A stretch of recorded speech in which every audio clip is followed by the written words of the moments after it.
So next என்ன அப்படின்னா first இப்போ நான் ஒரு ப்ராஜெக்ட் கிரியேட் பண்ணிட்டேன். இப்போ நம்ம என்ன பண்ணலாம், அப்புறம் ஒரு ஃப்ரண்ட் எண்ட் லேயர் கிரியேட் பண்ணிக்கலாம். ஒரு ஃப்ரண்ட் எண்ட் லேயர் கிரியேட் பண்ணிட்டு அதுக்கப்புறம் பேக் எண்ட் ஜேஎஸ்பி சர்வலெட்ஸ் போறப்ப so what is JSP, what is servlets அப்படின்றதெல்லாம் பார்த்துக்கலாம். ஸோ ஆல்ரெடி ஓரளவுக்கு ஐடியா இருந்துச்சு அப்படின்னா HTML ஜஸ்ட் உங்களுக்கு ஐடியா இல்லைனாலும் ஒரு பேஸா எக்ஸ்பிளைன் பண்ணிடுறேன். ஸோ ஃபர்ஸ்ட் நான் என்ன பண்ணோம் அப்படின்னா ஒரு ப்ராஜெக்ட்ல வந்து ஒரு HTML ஃபைல் நான் கிரியேட் பண்றேன். ஸோ இதான் நம்ம ப்ராஜெக்ட் ஃபர்ஸ்ட் ஃபைல் நம்ம கிரியேட் பண்றது. ஸோ ஒரு HTML ஃபைல் ஒன்று கிரியேட் பண்றேன்.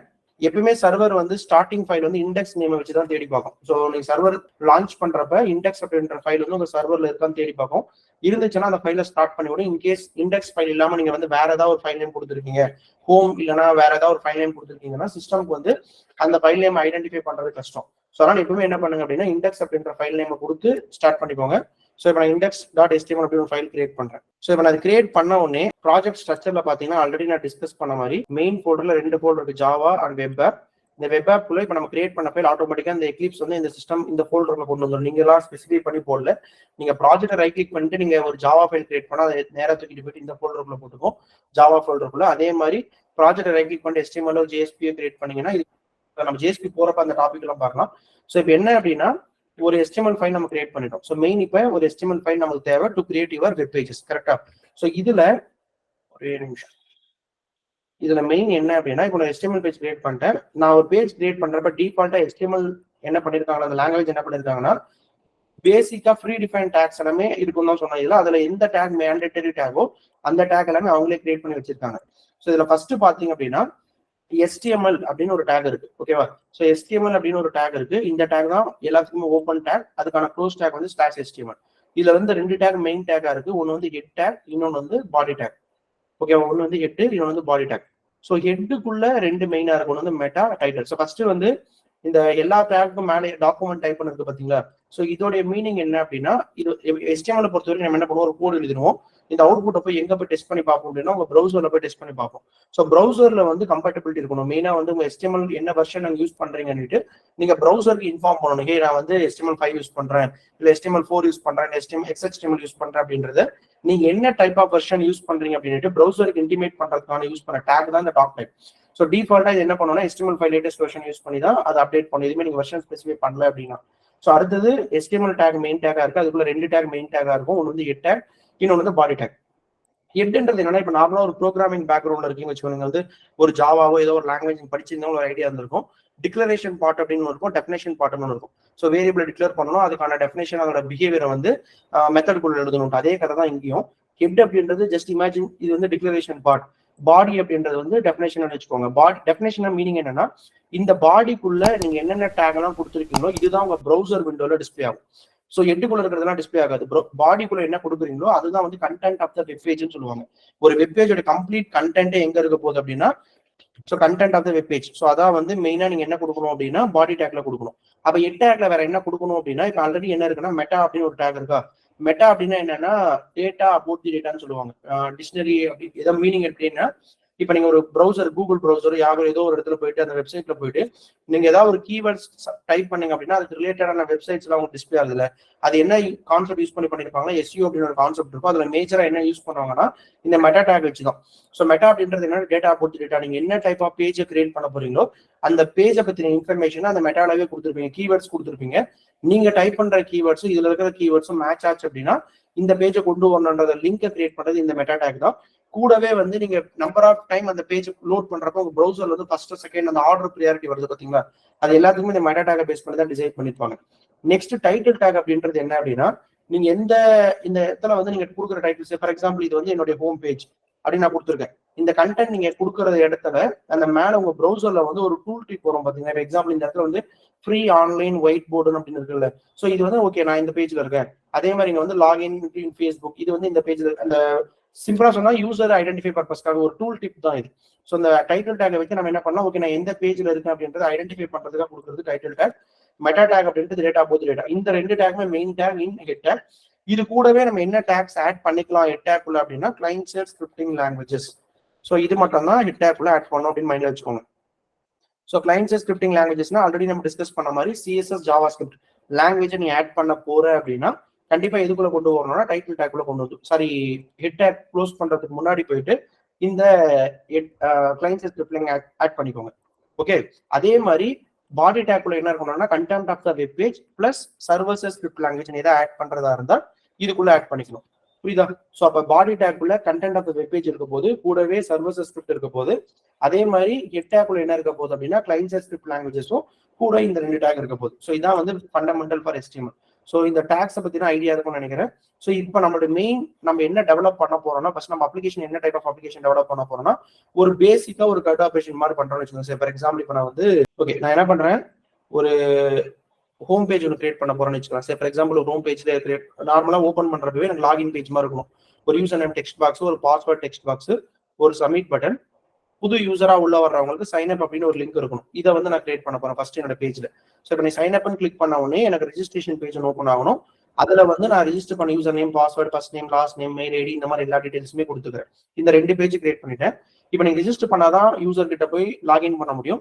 ரெஜிஸ்டர் பண்ண உங்க டீடைல்ஸ் எல்லாமே பேக் எண்ட்ல போய் டேட்டாபேஸ்ல ஸ்டோர் பண்ணணுமா? இந்த டேட்டாபேஸ்ல ஸ்டோர் பண்றது நமக்கு என்ன லேயர் தேவை அப்படின்னா ஒரு பேக் எண்ட் லேயர் ஒன்று தேவை. அந்த பேக் எண்ட் லேயரை கிரியேட் பண்ணிட்டு நம்ம அனுப்புற எல்லா ரெக்வெஸ்ட்டுமே இங்க அனுப்ப போறோம். இவங்க தான் என்ன பண்ண போறாங்க அப்படின்னா இவங்க கூட இன்டராக்ட் பண்ணி டேட்டாபேஸ்ல ஸ்டோர் பண்ண போறாங்க. அகைன் இப்ப லாகின் பண்றப்ப இவங்க நேரா சர்வர் கிட்ட ரெக்வெஸ்ட் பண்ணாங்கன்னா இவங்க அகைன் இவங்க கிட்ட போயிட்டு ரெஸ்பான்ஸ் எடுத்துட்டு வர போறாங்க. அப்ப இந்த லாகின் ரெஜிஸ்ட்ரேஷன் எப்படி பண்றதுன்னு செக் பண்ணலாம். லாகின் பண்ண பின்னாடி 2 கேட்டகரி எடுத்துக்கலாம். ஒன்னு அட்மின் அப்படின்னு ஒருத்தர் இருக்காங்க வச்சுக்கலாம், இன்னொருத்தர் யூசர் ஒருத்தர் வச்சுக்கலாம். அட்மின்ன்றவங்க ஒரு எக்ஸாம்பிள் இப்போ நான் ஒரு ப்ராஜெக்ட் வந்து ஒரு ஏதோ ஒரு டீடைல்ஸ் ஆட் பண்ற மாதிரி வச்சுட்டு அதை எப்படி எடுத்து வியூ பண்றது, அதை எப்படி அப்டேட் பண்றது, டெலீட் பண்றது, இந்த மாதிரி கம்ப்ளீட்டா ஒரு கட் ஆபரேஷன் எப்படி பண்றது அப்படின்றத செக் பண்ணலாம். ஓகேங்களா? ஸோ இதுக்கு மெயினா நமக்கு என்ன தேவை அப்படின்னா ஃபர்ஸ்ட் ஒரு லாகின் ஃபார்மும் ஒரு ரெஜிஸ்ட்ரேஷன் ஃபார்ம் கிரியேட் பண்ணுமா. இதுக்கு நமக்கு இப்போ ஃபர்ஸ்ட் ஃபண்டமெண்டல் வந்து HTML கிரியேட் பண்ணிட்டேன். ஆல்ரெடி ஒரு பேஜ் கிரியேட் பண்ணிட்டேன் index.html அப்படின்ட்டு. இதுல நம்மளுக்கு என்ன வேணும் அப்படின்னா ஒரு ஃபார்ம் அப்படின்னு ஒரு டேக் இருக்கு. HTML ஃபார்ம்னு ஒரு ஃப்ரீ டிஃபைன் டேக் இருக்கு. நீ கிரியேட் பண்ற எல்லா ஃபார்ம் டேக்குமே இதுக்குள்ளதான் கிரியேட் பண்ணணும். ஸோ ஃபார் எக்ஸாம்பிள் நீ கிரியேட் பண்ற ஃபார்ம்ஸ் லாகின் ஃபார்மா இருக்கட்டும், ரெஜிஸ்ட்ரேஷன் ஃபார்மா இருக்கட்டும், நீ என்ன ஃபார்ம் கிரியேட் பண்றியோ எல்லா டேக்குமே நீ இதுக்குள்ளதான் கொடுத்துருக்கணும். ஸோ இதுக்குள்ள ஃபர்ஸ்ட் எனக்கு என்ன தேவை அப்படின்னா ஒரு 2 டெக்ஸ்ட் பாக்ஸ், யூசரோட இன்புட் டெக்ஸ்ட் பாக்ஸும் ஒரு பாஸ்வேர்ட் டெக்ஸ்ட் பாக்ஸும் தேவையா. ஸோ அப்ப என்ன பண்றேன், இன்புட் அப்படின்னு ஒரு டேக் இருக்கு, ஃப்ரீ டிஃபைன் டேக், எல்லாமே ஃப்ரீ டிஃபைன் டேக்ஸ் தான். ஸோ இதை பத்தின டீடைல் டிஸ்கிரிப்ஷன் HTML கிளியரா படிக்கணும் அப்படின்னா நிறைய வெப்சைட்ஸ் இருக்கு, வெப்சைட்ல ரெஃபர் பண்ணுங்க. இல்லைன்னா இதை பத்தி கிளியர் டீடைல்ஸ் வேணும் அப்படின்னு உங்களுக்கு HTML பத்தி ஒரு கம்ப்ளீட் வீடியோ வேணும் அப்படின்னா டிஸ்கிரிப்ஷன் போட்டீங்கன்னா அந்த வீடியோ கூட கேப்சர் பண்ணி அனுப்புறேன். ஸோ மெயின் வந்து இன்புட் டேக் அப்படின்னு ஒரு டேக் இருக்கு. அந்த டேக்குள்ள நம்ம என்ன பண்ண போறோம் அப்படின்னா என்ன டைப் ஆஃப் இன்புட், இது டெக்ஸ்ட் பாக்ஸா, மெயில் ஐடியா, மொபைல் நம்பர், என்ன டைப் ஆஃப் டெக்ஸ்ட் பாக்ஸ் அப்படின்றத நம்ம கொடுக்கணும். அப்ப மீனிங் என்னன்னா இந்த இன்புட் அப்படின்றது ஒரு டெக்ஸ்ட் பாக்ஸ், ஒரு டைப், என்ன டைப் ஆஃப் டெக்ஸ்ட் பாக்ஸ் நீ கொடுக்க போறியோ அது. அந்த டைப்புக்குள்ள இப்ப என்ன பண்ண போற அப்படின்னா இதை டைப் பண்றது என்ன சொல்லுவாங்க, ஆட்ரிபியூட்ஸ் சொல்லுவாங்க. இந்த இன்புட் டெக்ஸ்ட் பாக்ஸோட ஆட்ரிபியூட்ஸ் இது. ஸோ இதை வந்து நீ கொடுக்குற ஆட்ரிபியூட்ஸ் வந்து டைப்னு ஒரு ஆட்ரிபியூட் கொடுக்க போற. அதுக்குள்ள என்ன type of text, for example எனக்கு டெக்ஸ்ட் பாக்ஸை கிரியேட் பண்ணா போதும். ஸோ இப்போ என்ன பண்றேன், ஒரு டெக்ஸ்ட் பாக்ஸை நான் க்ளோஸ் பண்ணிடுறேன். ஓகேவா? இதான் வந்து எனக்கு ஒரு டெக்ஸ்ட் பாக்ஸ். ஸோ இப்போ நான் இதை கிரியேட் பண்ணிட்டேன். நெக்ஸ்ட் என்ன வேணும் எனக்கு அப்படின்னா ஒரு பாஸ்வேர்ட் டெக்ஸ்ட் பாக்ஸ் ஒன்று வேணுமா. இன்புட் அதோட ஆட்ரிபியூட் நான் என்ன கொடுக்க போறேன், பாஸ்வேர்ட் அப்படின்னு கொடுக்க போறேன். ஓகேவா? ஸோ இந்த எல்லா டேக்கையும் ஓப்பன் பண்ணா அந்த டேக்கை க்ளோஸ் பண்ணாதான் வந்து மார்க்அப் டேக். இங்க ஃபார்ம் டேக் ஒன்று ஓப்பன் பண்ணிருக்கேன், அந்த ஃபார்ம் டேக் க்ளோஸ் பண்ணிருக்கேன். அதே மாதிரி பாடி டேக் ஓப்பன் பண்ணிருக்கேன், பாடி டேக் க்ளோஸ் பண்ணிருக்கேன். ஏன் இது பாடி டேக்ல கொடுக்குறேன் அப்படின்னா கண்டென்ட் ஆஃப் த பேஜ் ஃபுல்லா பாடி டேக்ல தான் இருக்கணும். ஸோ இந்த பாஸ்வேர்ட் டெக்ஸ்ட் பாக்ஸை க்ளோஸ் பண்ணிட்டு 2 டேக்கை க்ளோஸ் பண்ணிட்டேன். ஸோ அடுத்தது எனக்கு என்ன வேணும் அப்படின்னா ஒரு பட்டன் வேணும். ஒரு சப்மிட் பண்ண எனக்கு ஒரு பட்டன் வேணும். ஸோ அதனால இன்புட் டைப் ஈக்குவல் அதே ஆட்ரிபியூட் யூஸ் பண்ணிட்டு இந்த இடத்துல என்ன பண்றேன் அப்படின்னா சப்மிட் பட்டன் அப்படின்னு ஒன்று இருக்கும், அந்த டைப்பை நான் சூஸ் பண்ணிக்கிறேன். ஓகேவா? ஸோ அடுத்தது இந்த பட்டனை க்ளோஸ் பண்ணிடுறேன். ஸோ இந்த 3மே கிரியேட் பண்ணிட்டேன். ஃபார்ம் அப்படின்ற ஒரு இந்த ஃபார்ம் டேக் உள்ள இந்த 3 டெக்ஸ்ட் பாக்ஸ், 2 டெக்ஸ்ட் பாக்ஸும் ஒரு பட்டன், இந்த 3மே நான் கிரியேட் பண்ணிட்டேன். ஸோ இப்போதைக்கு எனக்கு ஃபண்டமெண்டலா நான் என்ன பண்ணிருக்கேன் அப்படின்னா ஒரு HTML பேஜ்க்குள்ள ஒரு ஃபார்ம் கிரியேட் பண்ணிருக்கேன். ஸோ இந்த ஃபார்ம் வந்து இப்போ லாகின் ஃபார்ம் அப்படின்னு வச்சுக்கலாம். எக்ஸாம்பிள் ஒரு நேம் வைக்க போறேன்னு வச்சுக்கலாம், இது வந்து லாகின் ஃபார்ம் அப்படின்னு வச்சுக்கலாம். ஓகே, இப்போ இந்த பேஜ் கிரியேட் பண்ணலாம். ஃபர்ஸ்ட் நம்ம இந்த ஒர்க் நம்ம பண்ண கோடு வந்து கரெக்டா இல்லையா நம்ம செக் பண்ணி பார்க்கணும். அதுக்கு என்ன பண்ணலாம், நம்ம கோடு ரன் பண்ணணுமா. ஸோ இப்போ ஆல்ரெடி நான் என்ன பண்ணிட்டேன், ஒரு வெப் ப்ராஜெக்ட் கிரியேட் பண்ணுறது, டைனமிக் வெப் ப்ராஜெக்ட் கிரியேட் பண்ணிட்டேன். இப்போ இந்த ப்ராஜெக்ட் ரைட் கிளிக் பண்ணிட்டு ரன் ஆன் சர்வர் அப்படின்னு ஒரு ஆப்ஷன் இருக்கும். இந்த ப்ராஜெக்ட் ரன் பண்ணணும் அப்படின்னா ரன் ஆன் சர்வர்னு இருக்கும். இந்த ரன் ஆன் சர்வரை கிளிக் பண்ணிக்கோங்க. கிளிக் பண்றப்ப நம்ம ஆல்ரெடி டிஸ்கஸ் பண்ண மாதிரி நான் ஒரு வெப் அப்ளிகேஷன் டெவலப் பண்ண போறேன் அப்படின்னா இந்த வெப் அப்ளிகேஷன் என்ன பண்ணுது அப்படின்னா ஒரு சிம்பிளா வெப் அப்ளிகேஷனோட மீனிங் என்ன அப்படின்னா இப்போ நீ ஒரு ப்ராஜெக்ட் கிரியேட் பண்ற, உன் ப்ராஜெக்ட் உன் சிஸ்டம்ல மட்டும் தான் ரன் ஆக போகுது அப்படின்னா அது உன்னோட டெஸ்க்டாப் அப்ளிகேஷன் உன் சிஸ்டம்ல இன்ஸ்டால் பண்ணி EXE ஃபைல் ஃபார்மேட்டா இருக்கும், அதை இன்ஸ்டால் பண்ணி அதை நீ அக்சஸ் பண்ற மாதிரி இருக்கும். அதான் ஃபர்ஸ்ட் இருந்துச்சு டெஸ்க்டாப் அப்ளிகேஷன் அப்படின்ட்டு. இப்போ வெப் அப்ளிகேஷன் அப்படின்றது என்ன அப்படின்னா நீ அப்ளிகேஷன் ஒன்று கிரியேட் பண்ற, அது உன்னோட சிஸ்டம்லயும் ஒர்க் ஆகணும், எல்லாருடைய சிஸ்டம்லயும் ஒர்க் ஆகணும். வேர்ல்டு வைட் அக்சஸ் பண்ணிக்கணும், ரியல் டைம் சர்வர்ல டெப்ளாய் பண்ணிட்டு அக்சஸ் பண்ணிக்கணும். கண்டிப்பா ஒரு சர்வர் தேவை. நமக்கு மெயினா இப்ப என்ன தேவை அப்படின்னா ஒரு சர்வர். ஏன் சர்வர் தேவை அப்படின்னா அப்பதான் என் ப்ராஜெக்ட் நான் டெவலப் பண்ணி அந்த சர்வர்ல டெப்ளாய் பண்ணி நான் கரெக்டா இருக்காதுன்னு செக் பண்ண முடியும். ஸோ மேஜரா எல்லா ஜாவா பேஸ்ட் டெவலப்மெண்ட் அப்ளிகேஷன்ல அதிகபட்சம் எந்த சர்வர் யூஸ் பண்ணுவாங்கன்னா டாம்கேட் சர்வர் தான் யூஸ் பண்ணுவாங்க. ஸோ அந்த டாம்கேட் சர்வர்ன்றது வெப் சர்வர். நீங்க ஒரு ப்ராஜெக்டை கிரியேட் பண்ணிட்டு அந்த வெப் சர்வர்ல டெப்ளாய் பண்ணீங்க அப்படின்னா அந்த அப்ளிகேஷன் வந்து உங்க லோக்கல்ல சர்வர்ல அப்ப இருக்கும். இதே அப்ளிகேஷன் ஒரு ரியல் டைம் சர்வர்ல போய் டெப்ளாய் பண்ணீங்கன்னா வேர்ல்டு வைட்ல எல்லாருமே அக்சஸ் பண்ணிக்கலாம்னு வச்சுக்கோங்க. இப்ப ஃபர்ஸ்ட் பாயிண்ட் நம்ம என்ன டிஸ்கஸ் பண்ணோம் அப்படின்னா நான் ப்ராஜெக்ட்ல எக்லிப்ஸ் இன்ஸ்டால் பண்ணிருக்கணும், ஜேடிகே இன்ஸ்டால் பண்ணிருக்கணும். நீங்க என்ன ஜேடிகே வெர்ஷன் யூஸ் பண்ணிருக்கீங்களோ அதுக்கேற்ற மாதிரி தான் இந்த டாம்கேட் நீங்க சூஸ் பண்ணணும். ஸோ டாம்கேட் வந்து வெர்ஷன் 4ல இருந்து 10 வரை இருக்குன்னு வச்சுக்கோங்க. இப்போ நான் என்னோட சிஸ்டம்ல 8ல இருந்து 11 அந்த வெர்ஷன் யூஸ் பண்ண போறேன், சம்திங் ஏதோ ஒரு வெர்ஷன் யூஸ் பண்றேன் அப்படின்னா இப்போ நான் சிஸ்டம்ல ஜேடிகே 8 தான் வச்சிருக்கேன். அப்ப நான் என்ன பண்ணுவேன், டாம்கேட் வெர்ஷன் வந்து ஒன்று 8 இல்லைன்னா 8.5 ரெண்டுத்துல ஏதாவது யூஸ் பண்ணிக்கோங்க. நான் 8 யூஸ் பண்ணிக்கிறேன். ஸோ 9 10 எல்லாம் போகாதீங்க. இப்போ ஜேடிகே 9 வச்சிருக்கீங்க இல்லை ஜேடிகே 11 வச்சிருக்கீங்க அப்படின்னா நீங்க எந்த வெர்ஷன் சூஸ் பண்ணிக்கோங்க. இப்போ எனக்கு என்ன வெர்ஷன், நான் ஜேடிகே 8 வச்சிருக்கேன், இல்லைன்னா ஜேடிகே 11 வச்சிருக்கேன். மோஸ்ட்லி நான் 8+ வச்சிருந்தேன்னா இட் வில் சப்போர்ட். நான் இந்த இடத்துல ஜேடிகே டாம்கேட் வெர்ஷன் வந்து 8 சூஸ் பண்ணிக்கிறேன். அடுத்தது நெக்ஸ்ட், இதுல வந்து உங்க டாம்கேட்டோட நேம் என்ன இருக்கு, பிளஸ் ஆல்ரெடி உங்ககிட்ட டாம்கேட் நீங்க தனியா இன்ஸ்டால் பண்ணி வச்சிருந்தாலும் ஓகே தான், இல்ல எக்லிப்ஸ்லவே அந்த பிளக்கின் ஆட் பண்றதாலும் ஓகே தான். நீங்க என்ன பண்ணலாம் அப்படின்னா இந்த இடத்துல ஒரு ஆப்ஷன் இருக்கும், டவுன்லோட் இன்ஸ்டால் அப்படின்னு ஒரு ஆப்ஷன் இருக்கும். இந்த இடத்துல நீங்க கிளிக் பண்ணீங்க அப்படின்னா உங்களுக்கு உங்க சிஸ்டம்ல லோக்கல்ல டவுன்லோட் பண்ணிட்டு அதுல போய் உங்க அப்ளிகேஷன் டெப்ளாய் பண்ணிக்கும். இப்போ இந்த இடத்துல வந்து ப்ரௌஸ்னு ஒரு ஆப்ஷன் இருக்குல்ல, இதை கிளிக் பண்ணிட்டு உங்க சிஸ்டம்ல லோக்கல் ஃபோல்டர்ல ஏதாவது ஒரு இடத்துல வந்து ஃபார் எக்ஸாம்பிள் நான் என் டெஸ்க்டாப்ல வந்து டாம்கேட் அப்படின்னு ஒரு ஃபோல்டர் கிரியேட் பண்றேன். அந்த டாம்கேட் ஃபோல்டர் சூஸ் பண்ணிக்கிறேன். சூஸ் பண்ணிட்டு இங்க டவுன்லோட் அண்ட் இன்ஸ்டால் அப்படின்னு கொடுத்துக்கிறேன். ஸோ அது என்ன கேட்கணும், அந்த லைசன்ஸ் அக்ரிமெண்ட்டை நம்ம அக்செப்ட் பண்ற மாதிரி இருக்கும். கொடுத்த உடனே நீங்க அந்த டாம்கேட் ஃபோல்டர் ஆல்ரெடி சூஸ் பண்ணிருப்பீங்க, அது கன்ஃபார்ம் பண்ணிப்பீங்க இந்த ஃபோல்டரை தான் நீங்க டவுன்லோட் பண்ண போறீங்களான்ட்டு. அந்த ஃபோல்டர்ல போயிட்டு அந்த அப்ளிகேஷன் வந்து டவுன்லோட் ஆகிடும். ஓகேங்களா, டாம்கேட் 8.5 மேபி நான் ஜேடிகே சூஸ் பண்ணாதனால கூட இந்த எரர் வரதுக்கு சான்சஸ் இருக்கும். நான் இன்னொரு டைம் ட்ரை பண்ணிட்டு செக் பண்ணிக்கலாம். ஸோ டாம்கேட் 8 சூஸ் பண்ணிக்கிட்டேன், டவுன்லோட் அண்ட் இன்ஸ்டால். வேற ஏதோ ரெஃப்ரெஷ் ஆகிட்டு இருக்கு, லேட் ஆகுது. ஓகே, ஸோ இப்போ எனக்கு அந்த அப்ளிகேஷன் வந்து டாம்கேட் சூஸ் பண்ண உடனே எனக்கு டவுன்லோட் ஆயிடுச்சு. இப்போ அந்த ஃபோல்டருக்குள்ள அந்த டாம்கேட் வந்துடுச்சு.